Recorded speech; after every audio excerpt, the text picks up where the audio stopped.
धाक्याच आहे का मोक्याच आहे? नर करणी करे तो नरका नारायण.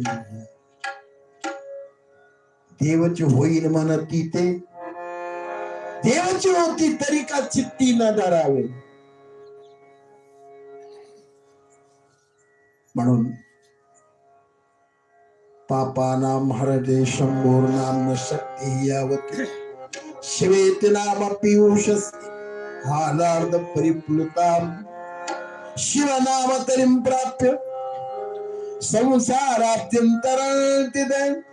संसार मूल पापानी तानी नश्यंती संशयः. म्हणून राजा याप्रमाणे भगवान शंकराचं वर्णन आहे. आता वाराचं वगैरे वगैरे आपण पाहिलं. आता या अध्यायामध्ये विद्येश्वर संहिता हा एक प्रकरण आहे शिवपुराणामध्ये, आणि या अध्यायामध्ये प्रकरण आलेलं आहे लिंग महात्म्य, ते ऐकलं. पुण्यक्षेत्राचं महत्व तेही ऐकलं. आणि आता या ठिकाणी वर्णन करतायत रुद्राक्ष महिमा. काय म्हण? रुद्राक्ष. त्या रुद्राक्षाचं वर्णन या ठिकाणी सांगतायत.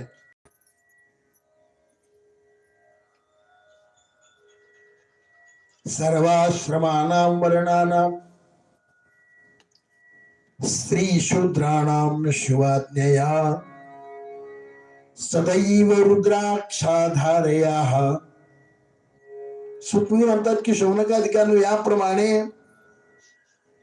रुद्राक्षाचं महत्व सांगत असताना सुतमुनी म्हणतात की शौनकादिकांनो रुद्राक्षाचा महिमा लक्ष देऊ नये. भगवान शंकराने पार्वतीला कैलासात सांगितलेले तेच या ठिकाणी आपण घेतोय. फार जुनी कथा आहे.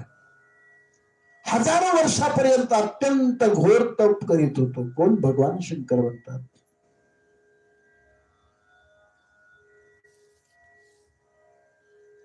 इतकं तप केलं, इतकं तप केलं महादेवानी, आणि तप केल्यानंतर जीव थकला. शांत एके ठिकाणी भगवान शंकर बसले. अचानक मन क्षुब्ध झालं.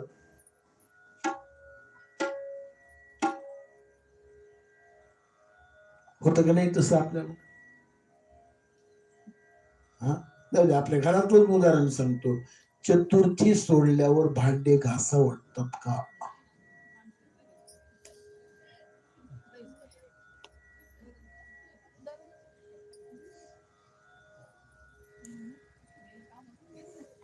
हातापायाला धावतो. कसं धावतो? काय धावत? काय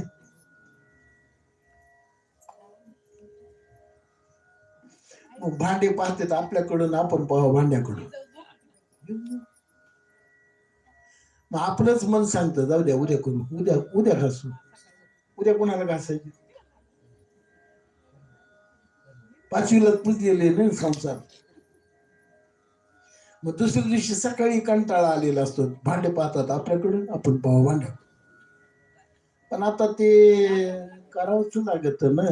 मग शेवटी काय करतात? मग हळूहळू खापर घासून घ्यायची. खापर म्हणजे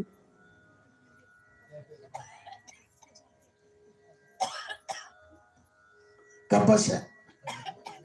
एकदा कपाशा घासून घेत त्यांनी, एकदा एक टॉनिक घेतलं चहाचं की मग सगळे भांडे घोसाय. तोपर्यंत थकून भागून गेलेलं असत. त्याप्रमाणे भगवान शंकरांनी 1000 वर्ष तप केलं. भक्ताचं कल्याण व्हावं, भक्ताचं प्रेम वाढावं. 1000 वर्ष तप केलं आणि एके दिवशी अचानक मन क्षुब्ध झालं. आणि भगवान शंकर म्हणतात की हे परमेश्वरी. कुणाला? पार्वतीला. काय म्हणते? परमेश्वरी. कोण म्हणतं? महादेव म्हणतात. महादेव स्वतः परमेश्वर आहे.